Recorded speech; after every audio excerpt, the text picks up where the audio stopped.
Welcome on in, golf fans. It's your boy Gsluke here with our DFS and betting preview for round 2 of the Cognizant Classic. Was out there today, had an absolute blast watching the golf, and here for tomorrow, gonna touch on what to expect for Showdown, and of course over there on the prop side over at this event, and with a little bit of the golf event in Live with Jeddah tonight. I'm out there for round 1. So we'll talk about Live towards the end. We're going to focus on PGA towards the beginning. And out here on the Showdown side, we're going to talk props a little bit later. I'm especially excited for Showdown because I've got a real good edge out there for Friday. So I'm going to share that with you guys, how to attack this kind of slate. And overall, just looking forward to yet another slate to break down. So cheers to everyone out there. We're on water, trying to rehydrate after a day like today. And Dave, first off, welcome into the live chat. Love to have you. He said, how was it? Who did I follow the most? So first off, it was great, right? I'm a little sunburnt. That's maybe my only gripe, is forgetting to put on some sunscreen, but it was a lot of fun out there. There were a lot more people on a Thursday than what we're used to seeing at the Honda Classic, and plenty of scoring, right? Which I know some of the hardcore fans, right, maybe don't like all of those low scores, but we expected that, right? All these players are playing the same golf course, and as a fan, seeing all of those birdies, right, there were a lot of eagle looks on hole number 10 that I watched. It made it quite fun, right? I know for us hardcore fans, right, we like to see the players struggle, but I enjoyed it. I think for the fans at the event, having this kind of scoring is much, much better than the alternative, right? You got those casual fans out there that are watching bogeys, and they think the players are trash, right? They see them hit in the water and make a double, and they're like, wow, I do that on the golf course. Now they're genuinely impressed, right? When they see people shooting 7 under par, like we had for our first round leaders. So appreciate it, Dave. Welcome on in. And yeah, it was a pretty solid day. We'll talk about it more though. Thoughts on the course setup changes from the local point of view. So I would say I like them, right? So I kind of just went through that, right? I think they make the golf course more entertaining, but it's only been one day, right? We still got 3 more days left. I'll give you my opinion after, Friday or Saturday. We'll probably have a better idea. What's going on, Michael? We got Eric Cole. Wow, glad you were out there. Yeah, I didn't play him at all. Same thing, right? Eric Cole, like I loved him last year. My whole reasoning with Eric Cole, guys, and it wasn't like this was a foolproof plan, is last year, right? I was on him as like the only person who even knew who the hell this guy was, right? And this was the event where he broke out and won me a bunch of money in DFS last year. He was, I think, $6,800, right? He was in the 6K range. He was also like 1 or 2% owned. This year, he's your second, third highest owned player. And he's also what, 9,000 something dollars, nearly $10,000. It's a completely different scenario, right? Like we liked him last year. He makes sense at this golf course. I understand why all the touts out there were playing Eric Cole this week, but at the same time, there's a time and place to play chalk, right? And the place to play chalk is anywhere except for the Honda Classic, right? Anywhere except for PGA National. So yeah, Eric Cole, surprising for sure. I faded him, which went great, but I definitely didn't expect that. So that was my thought process, right? You play the chalk at events where it's a little bit more predictive. And this week doesn't really matter, who that name was. It could have been anybody, right? That was at that sort of ownership number. I would have been fading them. Crazy, right? Good fade, Luke. Yeah, sometimes you luck out with those fades, right? Sometimes you play the fades and you look like an absolute doofus. And sometimes you get the other side of it. What's going on, Barry? Keep up the great content. Let's cash. Appreciate it. Minwoo round 2. Let's go. I agree with you. All right, let's talk about this golf course and this edge. So we'll talk about the track first. Some of the things I noticed before we talk about the Showdown side. The golf course in the morning was a lot easier than the afternoon, right? And we talked about that on our Wednesday live stream. I mentioned there being maybe a half a stroke, at most, maybe like a stroke difference between the two waves. And we got a 0.78 shot difference, right, between the morning and the afternoon. That's sizable, right? And out there for tomorrow, unless there's that same kind of edge between the morning and the afternoon wave, we're going to have an advantage for our main slate lineups. Now, just kind of getting ahead of ourselves, it does look like the morning might be a little bit more windy towards the end than what we had out there for Thursday, which likely doesn't lead to as huge of an edge, right? I think it might be like a 0.5, 0.6 shot difference between the morning and the afternoon, which might call you to question why I'm saying there's a huge edge for tomorrow, which we haven't gotten to that yet. There's a huge caveat that we're going to add out there to taking the guys that are starting early. But today, there was certainly that kind of advantage. A few reasons for that. And I didn't get to the golf course until about 11 local time. So I wasn't there, right, from like 7 a.m. onwards. I'm not going to do that, right, Thursday and Friday, right? I kind of pace myself before we get to the weekend. But essentially, it was soft. It was receptive early, right? I could see that on the ESPN Plus coverage, right? I didn't have to be there, right, to tell you that the greens were receptive and there was literally no wind, right? They were showing the lakes on the ESPN Plus coverage. You were seeing that there was literally no ripples to be seen. That is pretty much unheard of in Florida. Now, for tomorrow morning, it looks like early on, maybe the first hour or two of play, it does look like it's going to be pretty perfect weather. But afterwards, right, you get to 9, 10 a.m., it's upwards of 10 to 12 sustained mile-an-hour winds. You've also got 20 to 26 mile-an-hour wind gusts. So it kicks up rather quickly. I would say about halfway through the round, between that morning wave is when you're going to see those winds kick up, which the timing of that is going to be extremely important. You can see that there's a chance for a slight little shower to come through tomorrow morning, which good thing I won't be on the golf course at that point, or else that would be a little bit annoying. But the edge comes down to this wind direction. And this is a little bit sleepy. I actually heard somebody, I should say, what was the word I'm looking for? Sneaky. It was a little bit of a sneaky edge that we can go with here. It was actually one of the ESPN Plus coverage people that brought me onto it. It's not something I've thought about when playing this golf course. The winds always come the same direction, right? You can see they're coming the same direction tomorrow as what they came today. Right now, right, it's a little bit of a westerly wind. Well, tomorrow it's going to be a west/slightly northwest wind. It's that same direction. It means that the bear trap is going to be playing into that teeth of that wind. And when you got into the PM wave today, right, the bear trap was a lot more difficult than what we had in the morning. And that's because holes 15, right, that water par 3 was playing directly into the teeth. Same thing on 16, you were hitting a 200 plus yard approach shot directly into the wind. You had a bunch of water balls on 17 late in the day because of that same thing, right? It was tucked against that water. You had a lot of people getting side spin and people that were having solid rounds. I mean, Tyson Alexander was probably the best example, was 5 under par before he got to the bear trap and finished it -3, which doesn't seem like a huge problem, right? I mean, -3 is still a pretty good round, but that's the difference between going out there and having an okay day, an above average day like he did, and then having a -5, -6 round and completely breaking the slate. And when you take a look at the scoring average, that's kind of what we saw, right? The PM wave that was playing in the windier conditions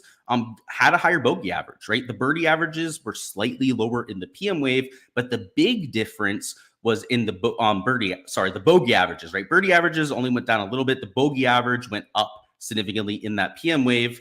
The edge that I'm looking at here is trying to take guys going off of hole number 10 as early as humanly possible. And here's why.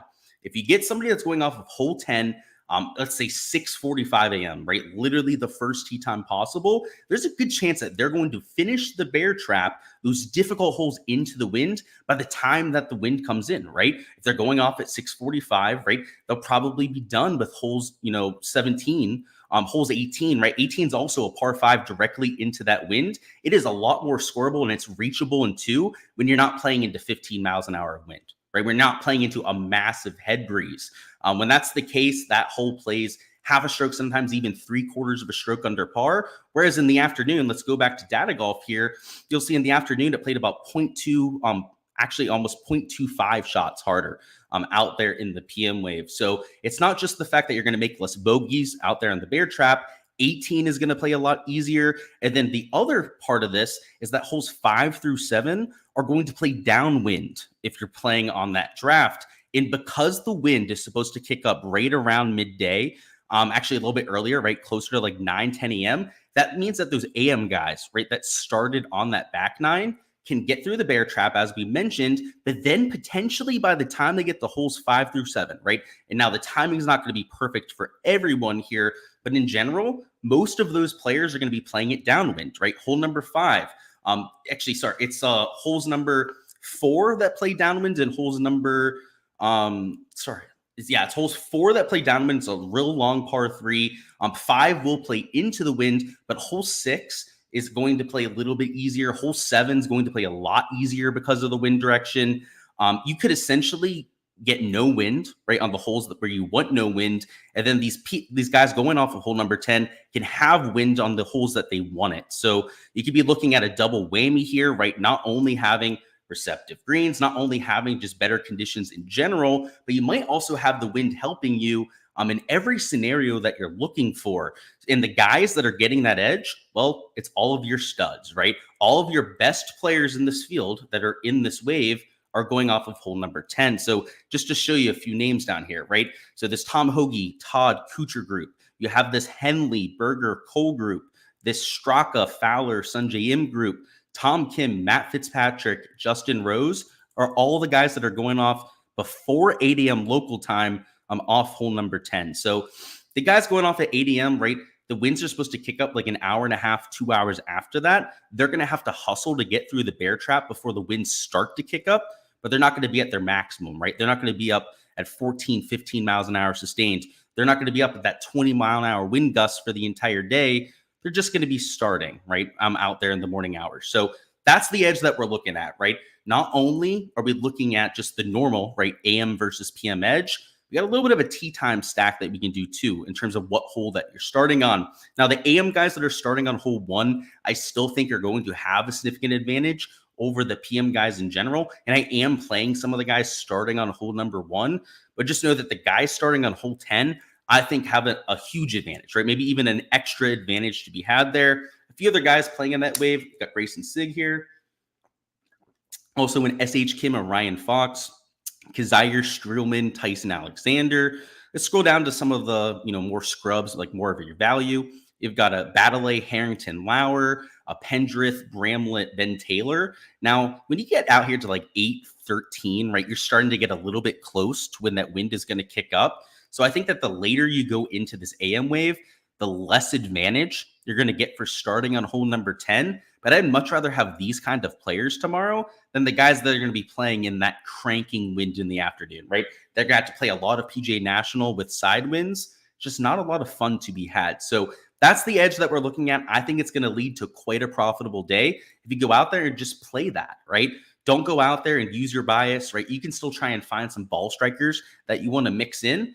But if you take that 0.8 stroke advantage, go out there and try and lean even more into it, right? By choosing the right tee box, you could go out there and really have yourself a Friday. So that's what I'm looking at from the Showdown side. We'll bring up our projections, go through a few players that I'll be taking in my player pool. But that's the idea. Just trying to keep it simple. Take guys that are starting off early and ideally starting on hole 10. What's going on? New here should be approach the dark. How should we approach the darkness delay? Your PM wave guys, right? You might have a few that have to play like 1, maybe 2 holes, right, out there for Saturday. It shouldn't affect much, right? Your payouts are going to be delayed, right? That's probably the main impact of having the darkness delay. It's like today, right?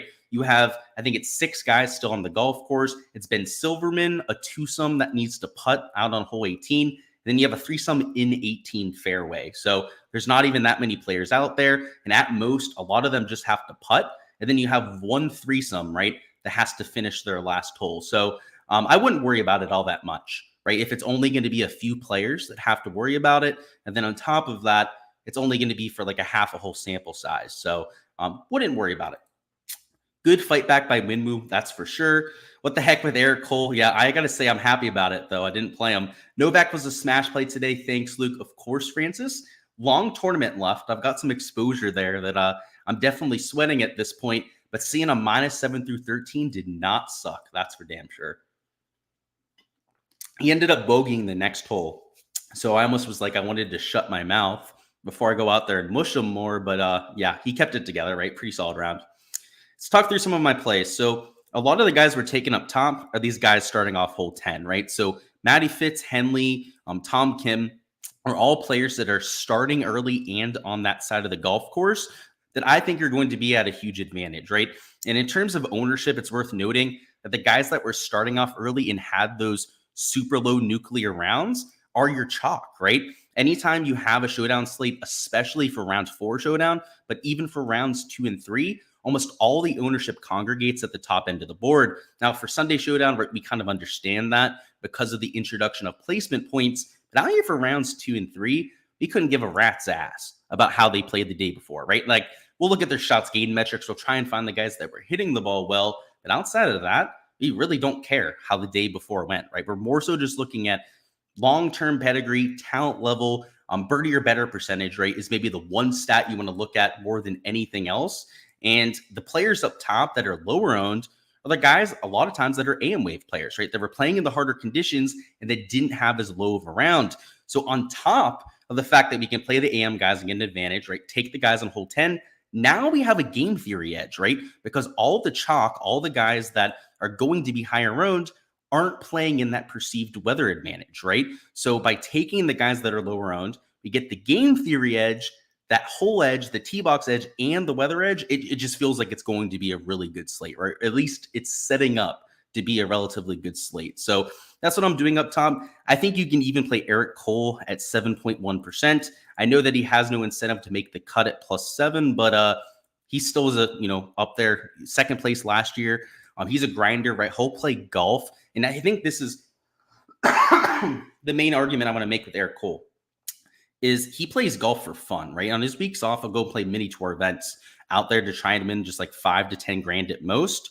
He's going to play this round tomorrow like it matters, right? If he's playing on his days off, I mean, it's just another day in the office, right? Going out there playing a set of 18 holes, you're not going to have to drag him by his ear to get him to the golf course. So at +7, right, there's a lot of other players that I'd be a lot more worried about in terms of motivation for Friday. So if you want to take somebody that's going to be low owned up top, Eric Cole's your guy, and he also fits that weather edge and tee box edge that we're looking at. In terms of your 8K plays, there's not as many options that fit this role, but Minwoo, same thing with Daniel Berger, right? All start on the right side of the golf course. A little bit higher ownership with a Minwoo and also a Berger because of how they played today, but you can still take them, right? It's not like 16% ownership, right? 16.5% on a Minwoo is something that you can't work around. Just don't make every single player in your lineup 10, 16% owned, right? 10% owned plus at all 6 spots. That would not be ideal. What I like about Daniel Berger in particular, I should say, is that he went out there and played really well from tee to green. So the fact that he's -3, he's 16.1% owned, kind of get it, right? He lost strokes with the flat stick, which isn't all that typical for Daniel Berger. So hopefully he can turn that around. That'd be pretty sick. Adam Svensson is not starting on hole 10, so he's just an AMT time that I want to take out here for Friday. Ricky Fowler is starting on hole 10, so I like him at $7,400. Taylor Pendrith is, I believe, a hole 10 starter. Let me go ahead and just double check on that for you guys. Taylor Pendrith is a hole 10 starter, so also gets that little bit of an edge. And then the last play I wanted to point out here was Ben Griffin, Ben Griffin is starting on hole 1, so he doesn't get that little extra icing on the cake right there, but he's even par, right? It's not like he played horribly today, and he's only 2.3% owned. So, down low is where I'm really trying to get my leverage. It's where I'm trying to differentiate to the field. Up top, I'm just locking in these studs, right, that are going off early, starting on hole number 10. I'm not overthinking it, and I'm pretty much playing every single one. So that's the idea. This 8K range, like for example, there's like a Justin Rose, a Sepp Straka you can throw in, a Luke List, right, that's starting on hole 10. All of these guys are in my player pool where I'm going to win and lose the GPP, right? Where I'm going to try and, get different, get a little bit funky, or with some of the 7K plays. So, for example, right, Pendrith is only 5.7%, right? Ricky Fowler, of all people, right, really cheap at $7,400, only 5% owned. Like, I know he's not the safest play, right? But in large field GPPs, we don't care about being safe, right? We care about upside, and he's only 5% out, right? Gives you a ton of leverage to the field. But there's a lot of guys down here that fit that role. I mean, Ryan Fox, he's starting on hole number 10. You could take him for that same sort of lineup. Let's find a few more. There's a lot that I'm playing, but I want to try and point out the right ones. Justin Lauer, another AMT time that you could take for some leverage. I didn't have the best day at +2, but that's why he's only 1.2%. It's these kind of players that you're going to have to mix in to go out there and get different to the field. So up top, I'd recommend just playing the guys that have the edge. I mean, if you really love Rory, right, I guess you can play him in those slightly windier conditions, but I don't understand the incentive, right? They're playing from behind the 8 ball. They're at higher ownership than these guys that we have in the morning wave. And that's even with me boosting up the AM wave guys' ownership projections. Before I went live here, right, when I was going through and making my projections, I literally artificially increased all of the AM guys in terms of their projection. I mean, I think it was like a 10 to 15% bump too that I gave to all the guys starting early, just because anytime we do have like a 0.7, a 0.8 shot difference between the AM, PM, you see guys play it the next day, right? Whether it's going to be the same weather conditions or not, you see guys go out there and stack that same kind of situation, which is even with that, right? You have guys like Cam Young, Rory at 26%, right? 24.5% over there on a Cam Young as compared to 12% on some, well, I should say 14, 15% on a Matt Fitzpatrick. I was going to say 12% on Poston, but he's a PM Wave Tea Time, right? We don't really care about him, but compared to 7% right out there with Eric Cole. So that's the idea for Showdown today. I don't want to overcomplicate things. We'll talk about any questions, any specific players that you want to go through, but outside of that, it's real simple for me, right? I found the formula for what I want to go with out there for Friday, and I'm going to roll with it, see if it works. How much salary am I leaving with the edge? I don't leave much salary for Showdown, so I would leave like at most like $2,000 personally. I'm not going to force in that though, right? I'm not going to like set a cap at 49.5 in terms of salary, but I'd probably go down $2,000. Any thoughts on the cut line? It's a good question. I haven't really thought about it much. So Data Golf thinks that it's probably going to be -2, I'd imagine. Let me see. Yeah, so let me share my screen, bring it over here to the Data Golf side. I think that they're probably spot on here, right? -2 is the most likely cut line right now. Second most likely would be -3. If it's going to be a little bit more windy out here for Friday. We haven't looked at the pin locations yet, which is also going to factor into this. I'd say probably -2, right? Like this course is historically really difficult. Maybe they set it up more, typical, right? More traditional, right? Out there for Friday.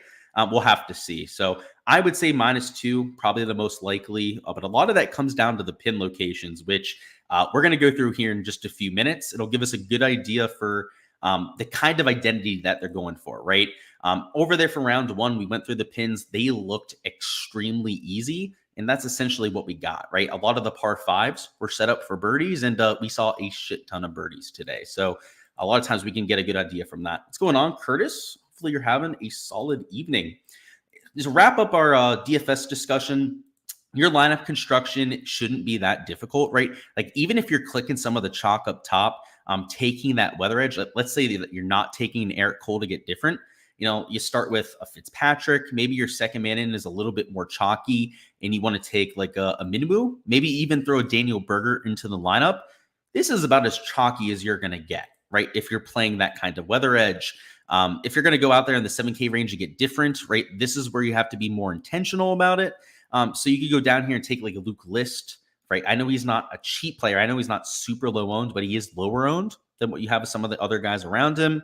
Next guy, right? We really want to try and get different. So I think Tom Hoagie, let me double check that he's an AM Wave. I'm 99% sure that he's an AM Wave Tea Time. Yeah, he is, right? We could throw him into this kind of lineup. And at $7,400, we'd probably want our last man in because our top four guys have some ownership, right? Tom Hoagie is going to be a little bit different. Our last man in needs to be a mega pivot. If I was going to enter this into a large field GPP, I would either want to leave some salary on the table with this kind of lineup, or this last man in has to be just a complete dart throw, right?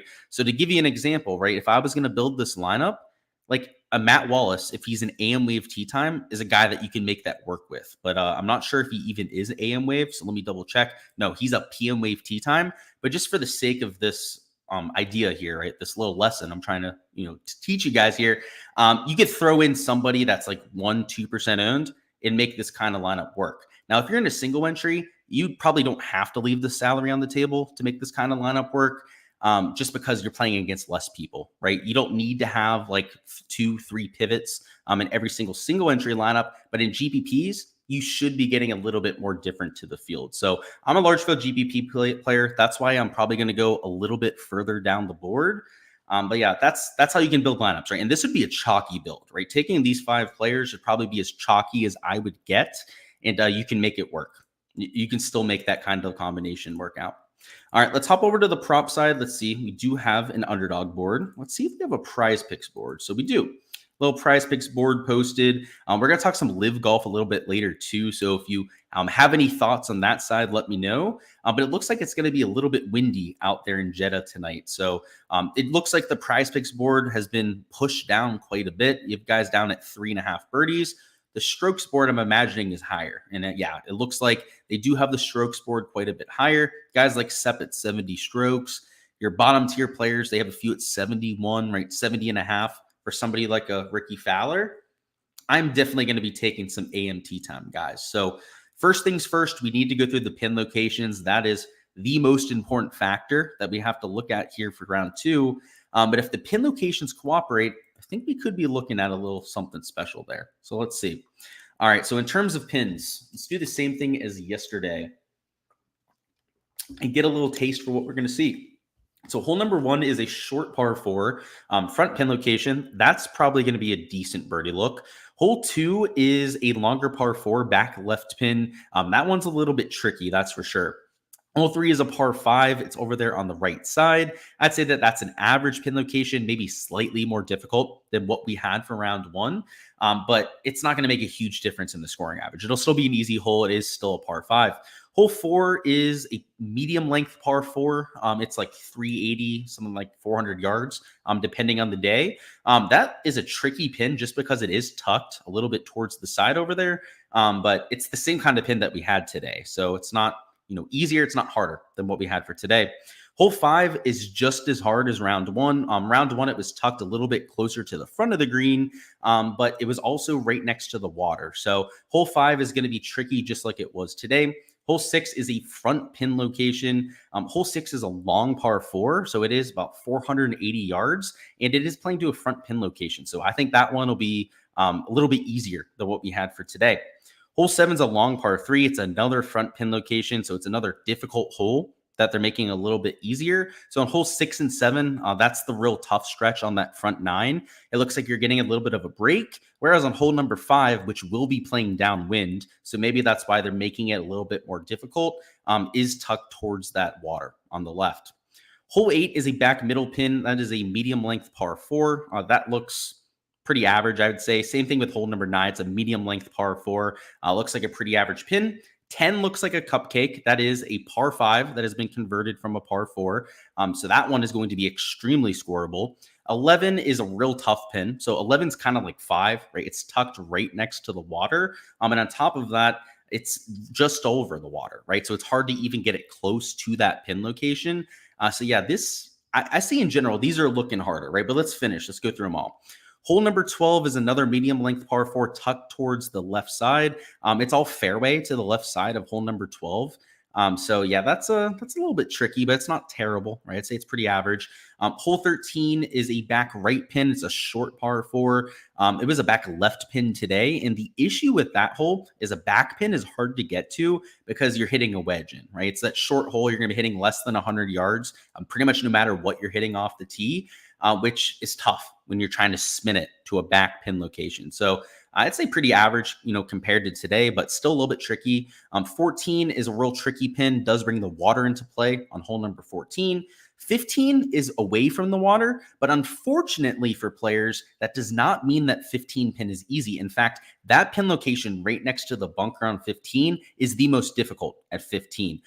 If it's not the most difficult this year, it'll be the second most difficult pin location that we see at that hole. And the reason for it is if you bail out, right? If you don't want to hit it on the water on the right, is to bail out in that bunker. And look how close that sucker is to that bunker, right? I mean, it is essentially right up against that bunker, and the bunker itself is pitched at a downslope towards the green, which means that every single lie that you're going to get in that is going to be horrible, right? It's going to be at that downslope, making it even more difficult to get the ball close. So I'd say it's better for not hitting water balls, but it's not an easy pin by any means. Hole 16 is a front pin. That's about a 200-yard approach shot into the wind that you can't get close, right? With that front pin location tucked just over that bunker on 16, it's next to impossible to stop it there. 17 is a front pin tucked along the water. Oh boy, they're just trying to cause chaos early. I love it. And then 18 over there on the right side, it's not nearly as easy as what we had today. 18 today was in the front side. It was easily accessible from either of those bunkers. It's a little bit of a trickier bunker shot from the right side now, now that it's tucked over towards that. And it's closer to the water too, right? Further bringing in some volatility. So in general, these pins to me, it looks like we're going to have more bogeys, right? And I think that PM wave, like you're going to have guys that have 2-3 water balls. Like when you have all these pins next to the water, when you're going to be playing these difficult bear trap holes into a 15-20 mile an hour wind, I just can't see it going very well for these players. So I think it's going to play a little bit harder than what we had for round one. So for anyone out there complaining about how easy it was today, it looks like you may have complained yourself into getting what you want right out there from the PGA Tour. So this 1.45 under par scoring average, I do not think is going to last. I think it's going to be at best probably like 1 under par. And given that the PM conditions look a little bit more dicey than what we had today, wouldn't surprise me if that afternoon wave plays close to even par. Like that's a hot take, right? That's an entire stroke harder than what we had for today. But we could see that, right? In the morning, right? I don't think it's going to play anywhere close, right, to this 1.83 under par.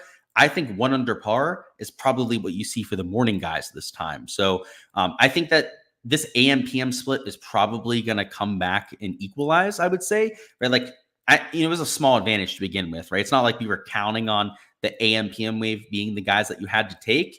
It might be a slight advantage though, right? We'll have to see how it plays out tomorrow. But now that I've seen the pin locations, these PM guys, especially like the later in the day that we get, it's going to be a grind, especially on some of the harder holes that you have. So that's good to know. That's going to be important for when we're going through some of these props here.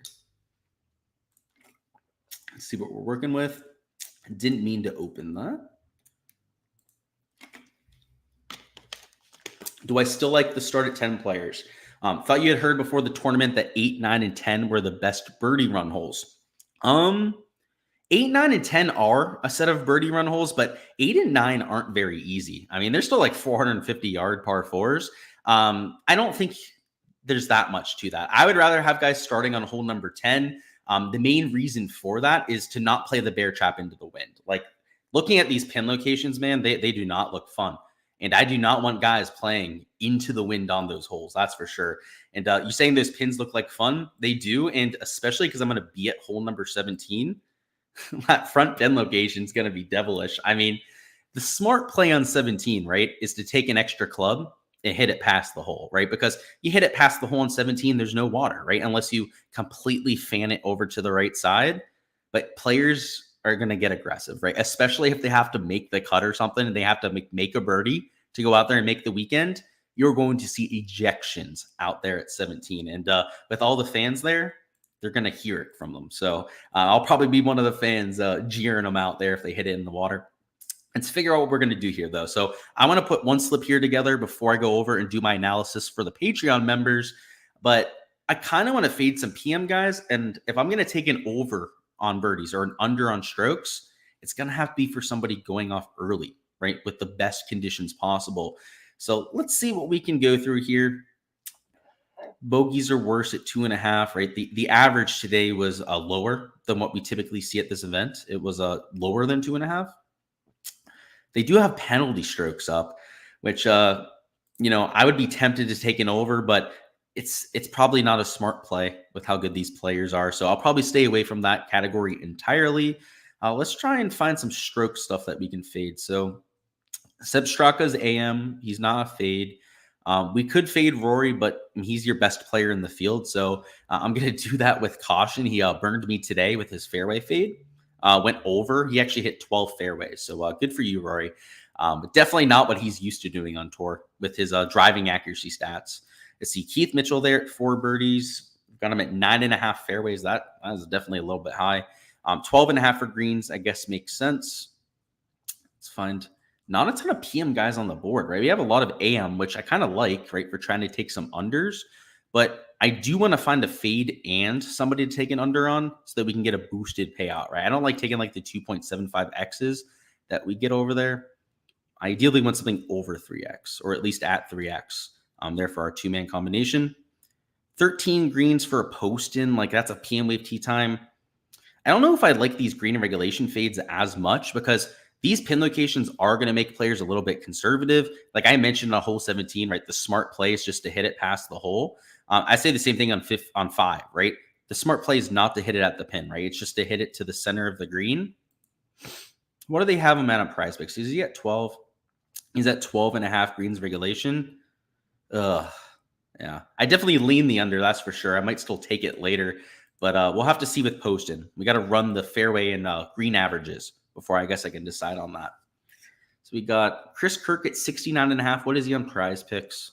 We're just doing some line shopping right now, guys, trying to figure out what we're doing. These boards just dropped before I went live, so this is my first look through them. I was grinding at Showdown, as you guys would know. Let's see. Benny Ann at 70. What is he on Prize Picks? Probably at 70. That feels like pretty accurate projection. Yeah, 70.5. So he's 0.5 higher. Okay. Jake Knapp is a PMT time, but his projections are, I'd say, pretty accurate. So we probably avoid that. Steven Yeager, 9.5 fairways. So that's a lot of fairways. But again, I got to run the average. I want to know what the average fairways hit was today, which will be real easy to calculate. In fact, I always say this and then just end up doing it on live stream. So in fact, we're just going to do that right now. Just going to calculate the averages together. Why not? Driving accuracy, let's do that. And then let's do green regulation. Perfect. All right. Bear with me while I share my screen and I'll show you guys what we're working with. So this is on Data Golf. I believe this is free. This is something that they let anyone use. So this is something you can do yourself. Let's calculate the driving accuracy and then the fairway percentage. So there's that. So the first one was accuracy. Yeah, so that's 14. 14 times that will give us the average. Oh, I need to do equal sign. Huh, funny. This is going to give us the average fairways per round, which was actually 9.1. That is the highest I've ever seen at this course. Okay.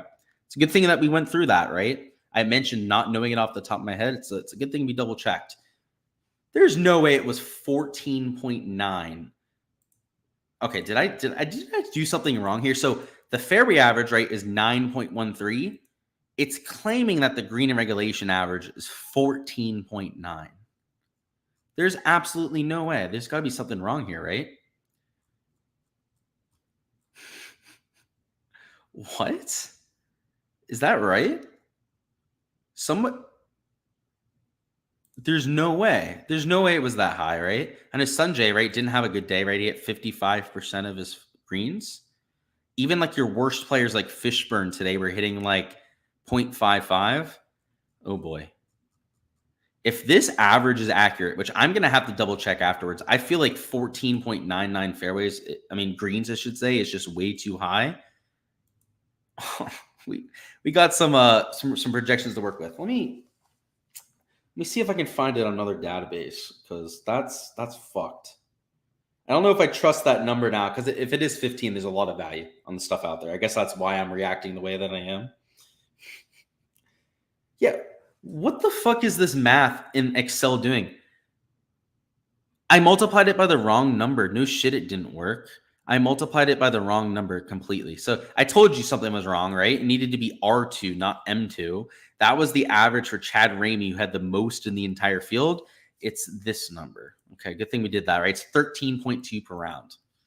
There we go. It was a long day on the golf course. Don't get me wrong, but it wasn't that long of a day, right? To where I thought it was going to be a 15 green and regulation average. It was still 13.25 though. So still very respectable, a lot higher than what we're used to seeing. In fact, normally the average is like 11.3. So it was nearly 2 greens higher than what we're used to seeing. And then the fairway was about a whole fairway higher, a little bit less than a fairway higher than what we're used to seeing. That's crazy. And 15 greens in regulation per round. Yeah, that would have been stupid. And that's why it was incorrect, right? Let me bring up the prop board and we'll figure it out. So 13 and 9. Sungbae over 3 bogeys. I could see it, right? Fade, the guy is just not playing well. He does have an AMT time, though, so I probably won't join you there. Great content from what you're listening to. Free. How do I say it? Free. Thank you, Michael, for going out there and saying that. You were skeptical at first, but your methods on ownership have been spot on. Yeah, I spend a lot of time on it, right? It's always good to be skeptical about seeing people that are doing content because a lot of people out there don't put in the time, don't have the experience to be doing so. So couldn't blame you for having that skepticism, but I'm glad that you've come along, right? And seen that. And I do agree that I put out good content, but I was not trying to come off that way. What I was saying, again, long day, a lot of sun out there. A couple Tito's and vodkas, only one. Actually, we had 1.5, we'll say. I'm out there. She gave us a double shot, but that's it. So it's not that. I'm just tired as fuck. So we have guys at these 12.5, these 12 green marks that are projected below the field average from today, right? Now, wind conditions are going to be a little bit worse, right? And winds do kick up a little bit during the morning wave. So that is going to have an effect, as well as these pin locations, right? Some of them are pretty tricky, are going to have an effect on that green and regulation average. But a lot of these guys are your elite tier players. So my instinct right now is to try and find AM overs on greens. And like, I'm probably not going to take Eric Cole because of how he played in round 1, but like he would be a perfect target at 11.5, right? Let's say that he had played better in round 1. 11.5 would be a huge misprice for an elite tier iron player that's starting early with the best conditions, projected, what is it, a whole 1.8 greens, lower than what we saw for an average, 1.7, I should say. Fairways lower than the average. That's crazy. So we'll throw him in there. I'm actually thinking about playing it. As much of a sicko as I am, I'm playing like I went out there and absolutely blew today, but I might do it. Let's see what else we can work with though. 11.5 is just, that's way too low. In fact, on Prize Picks, didn't they have a few guys at 11.5? Are any of them AM? So they do. Denny McCarthy's an AM at 11.5. This is a smash prop. In fact, this is my favorite prop I've seen on the board so far. So we'll throw Denny in there. I can't even play this slip on Prize Picks on this account at least. So I'll just have to leave it in the shopping cart right now. So let's throw Denny in there. And at 3.5, maybe we can find an AM tee time. Daniel Berger at 3.5 birdies. Oh my God. I love this slip. I love this too much. It's like bad. Is Denny McCarthy starting on hole 10? That would just be oh my God. Okay. Enter this. This is going to bump because of how bullish I am on this. When I put this in my Patreon, people, we'll just leave it at that. It's a damn good slip. And I'm going to talk it up real well too. So Dan McCarthy, right, is that 1.8 greens, lower than the average. He's starting early and he's a damn good iron player, right? Daniel Berger is back, right? He did a lot of good stuff from tee to green today. Just could not get anything going with the flat stick. And now he's at 3.5 birdies, right? Going off in the early conditions, both starting off of hole number 10, which I think is going to be advantageous in terms of scoring average. I know it's only 2.75x, but that's some value if I've ever seen it before. Let's see. What is Berger at on Underdog? Is he at 3.5? They don't even have D-Berg up. That's unfortunate. You'd think they'd have the house that D-Berg up here. He pretty much built PGA National. It's the house that Berger built, and they don't have him on the board. So, okay. Do we have any 3.5 birdies on AM tee times? So Ricky screwed me today at 4 birdies. I guess I could go back at 3.5. I'm a sicko for wanting to play these two guys, by the way. They both absolutely suck today, but I've seen crazier things happen. Let's see what else we got. What do we got for birdies on Tom Kim? 4. What's Luke List at? 3? He's at 3.5. He's an AM tee time. He might be somebody to consider. Rasmus is at 4. Sanjay's 4. 4 birdies, I have no interest. I don't want guys to have to make 5 birdies to cover. 4 seems like a lot more reasonable, particularly when you compare it to the field averages. See any other 3.5s that are sticking out? Yeah, he's definitely 4.5. I don't know why I looked at Cam Young. He's not going to be at 3.5 birdies. Svensson's at 3.5. He's also an AM tee time. So we could throw him into the shopping cart right now. We've got what? 4 plays in there, so we can fit in one. I guess we'll throw Tom Kim in the shopping cart for right now. Not Tom Kim, actually Tom Hoagie. And yeah, look at this. Denny's at 12 over here at Underdog. That makes a lot more sense. But even at 12, I'd be leaning over, right? It's lower than the field average, right? Over there at 12 greens. And he's got an AM tee time. Eric Cole, he is at 3.5 birdies, right? So if we didn't want to take greens in regulation, We could just take him for birdies, which is intriguing. So I'll throw in the greens for now. And who did we deselect? Oh, that's going to be fun to try and figure out. Wasn't Hoagie, wasn't him. Fucking hell. I think it was Ricky, right? Yeah, it was Big Dick Rick. All right. Any other 3.5s that we should ponder here on stream? Nope, non-AM. Nope, not going to do it with Denny. Right, we're playing the prop on the other sites. We have Chris Kirk, Jaeger, all PMT times.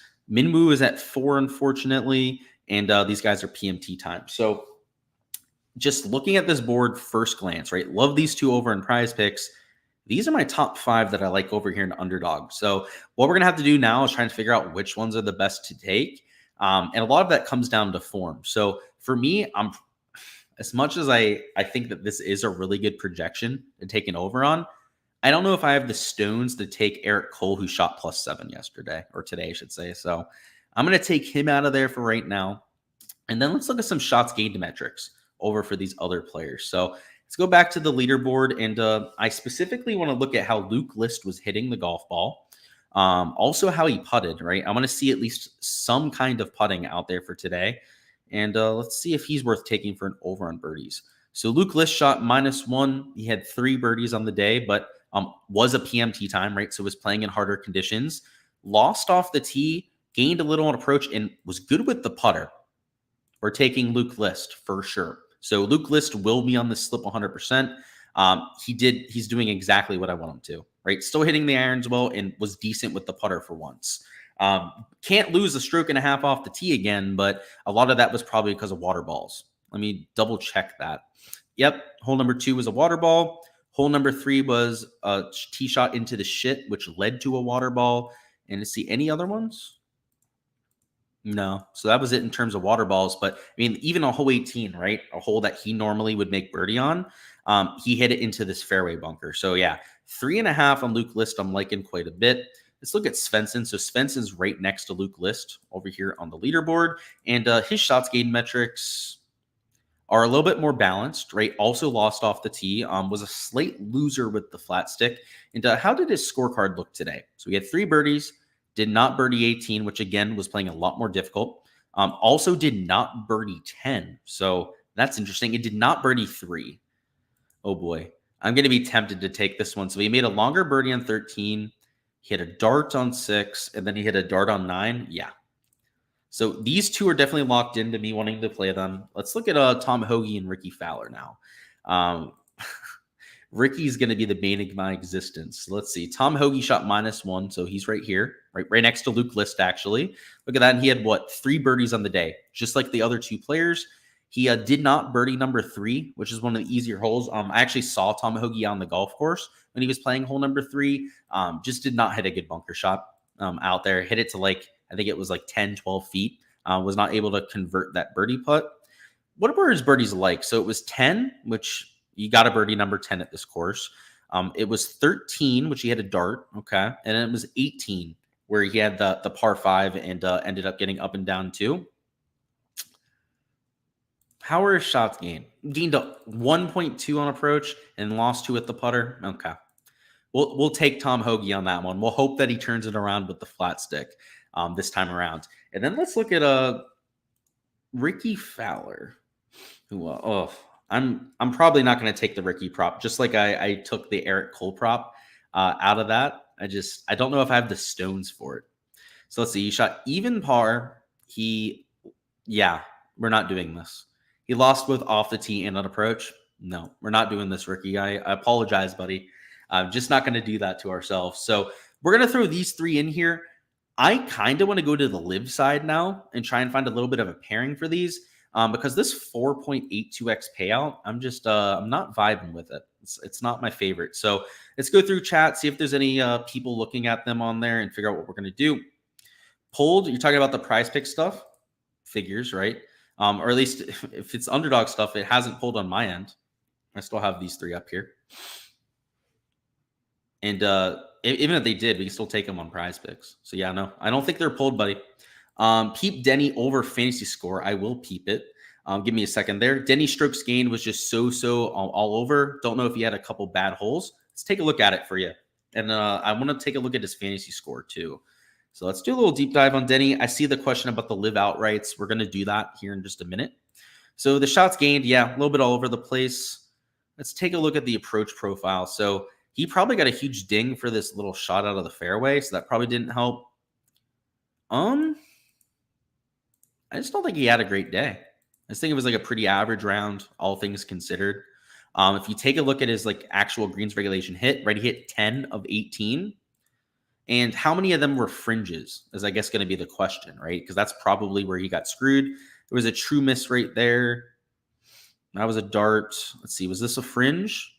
Was it slate fairway? So that was just a slight miss. This one was a miss because he had, hit it into the shit, obviously. Let's see. That was a hit. Was this a fringe? This was the rough, and he hardly missed it, hole 9. Fringe, hole number 8. That's a true miss. Is this another fringe? No, it's a green, so he did get the hit on that one. Took it 2. 2's also a green. And is that a fringe? No. So it was only one fringe out there for Denny McCarthy, but just not a real great day, right? He played in the harder conditions. That honestly, that was probably it, right? He was playing in the harder conditions. Your app crashed. Yeah, that explains it. Let's look at the Denny fantasy score, and then let's look at the live outright stuff that we're talking about. So the fantasy score, what's he at? Good old Denny McCarthy. So he's at 23. Honestly, what does that mean he'd have to shoot? Like -2 to cover or something like that? I don't really want to do this mental math right now. Let's see. Birdies are worth what? 4 again. So it's 12. That's 14 points right there. 1 under par, that is 15 points. I'm at 3 bogeys. So that's minus. So it's 14 minus 3.6. So it's 10.4 points right there. That's not very many. And then what you've got 11 and a half left.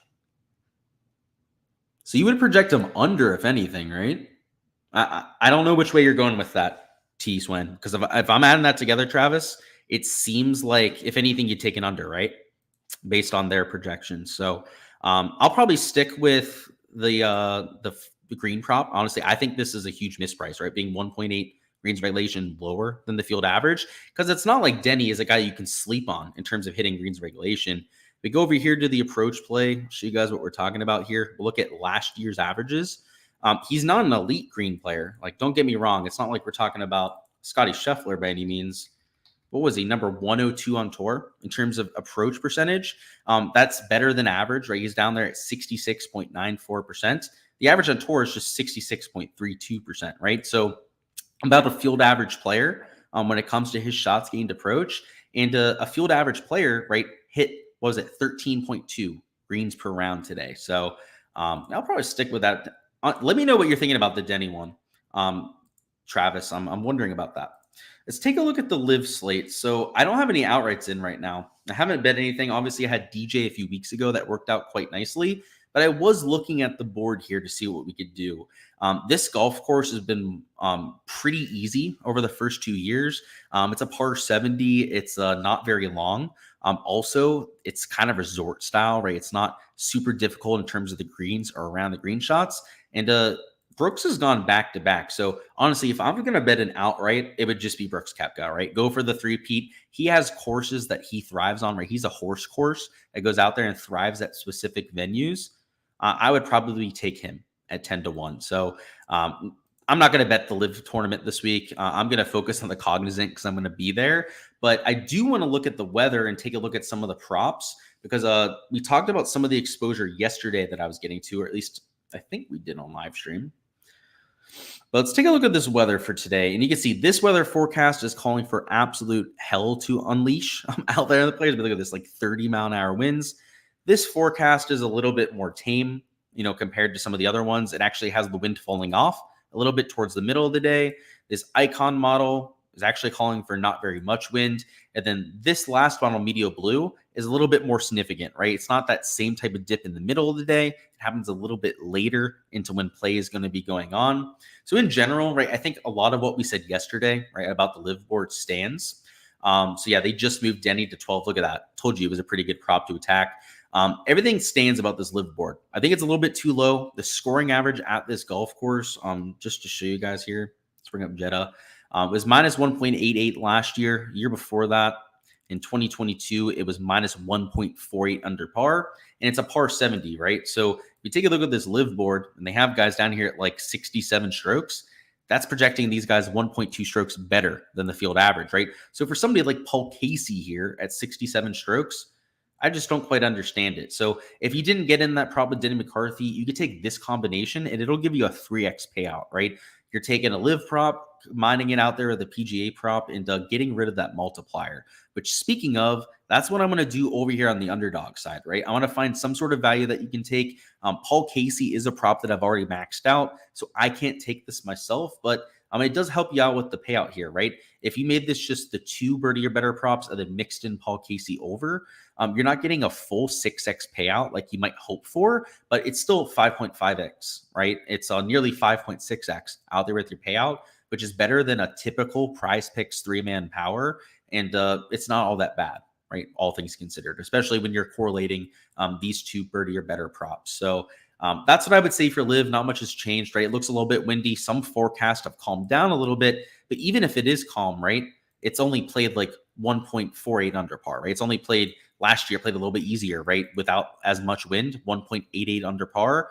Even with those kind of scoring averages, a guy like Paul Casey does not project better than the field average, right? So still a few fades that you can take over there on that side. I faded Bubba Watson yesterday at 67 and a half strokes.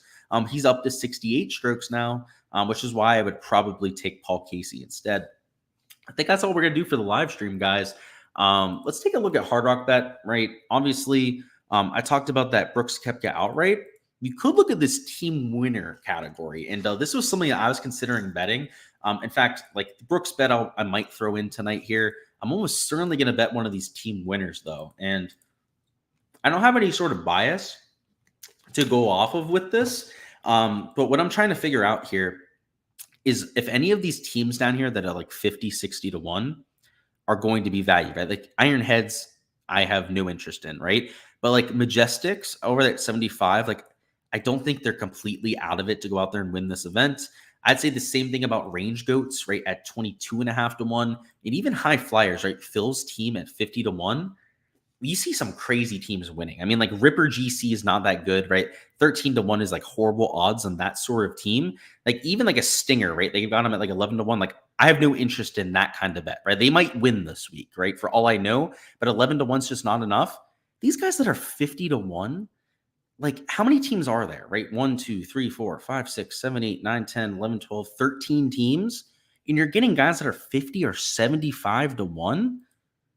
Like, maybe I just bet the High Flyers this week, or maybe even the Range Goats, right? At 22.5 to 1. There's only 13 teams and they're over that to go out there and win. Range Goats, I think, are an average team at worst. You know, going down here, taking a High Flyers or Majestics, right? There's 13 teams, yet they're going to be 75 to 1. That just seems like it's a little bit out of place to me. So that's what I would say for live. I think you're going to learn a lot about the golf course after round 1. It is being played at a different time of the year, which is probably going to have an impact on how it plays. It's just going to be kind of hard to tell how that works, right? It was last played in October, on October 15th was when they played this live golf event last year. It was towards the end of the season. Now it's like the beginning of this live season, right? So let's see, in 2022, when did they play, right? The same time of year, right? They played it that same month. That might have an impact on scoring. So I'm not going to go crazy on my exposure. I'm not going to go crazy on this golf course before we kind of see how it's playing out. So I'll leave it at that. Let's see if there's any last second questions. If not, we're going to hop on out of here. Denny scored 18 fantasy points on DK. Also at -2. Yeah, it's a different type of scoring though. So the fantasy scoring over here on Draftkings is a lot different than the fantasy scoring on Underdog, right? So if you go over here and you click on any of these fantasy score props and you click on this, you'll see how they do it. It's not 1-to-1 with Draftkings. So that's good to know at least, right? He didn't score that many points over there, but on Showdown, I'm sure it was more than 18 points, right? That was for the main slate stuff. All right, guys, that is all I've got for this live stream. I appreciate all the support here as per usual. Go ahead, smash that like button on the way out of here. And also go ahead and subscribe so you don't miss any of the content to come. We'll have streams coming for rounds 3 and 4. So make sure to keep an eye out for those. And best of luck with all of your exposure for Friday, whether it's for DFS, betting, go out there, make your boy proud. Let's go ahead and add to our pockets. Should be a fun one. Showdown, we've got that massive edge to work with. And then on the prop side of things, I haven't fired on a lot of my exposure yet, but it looks like there's some value to be had. So I'm stoked to go ahead, do that for my Patreon members. Make sure to check that out if you want access to all of my player pool, all the projections that were blacked out, as well as any slips that I'm entering out here for Friday. I'll be posting them on there. It's the last day that I can actually enter slips down here in Florida. So you best know that I'm going to go out there and take advantage. So look out for that. Appreciate you guys, and I'll catch you guys for the live stream tomorrow.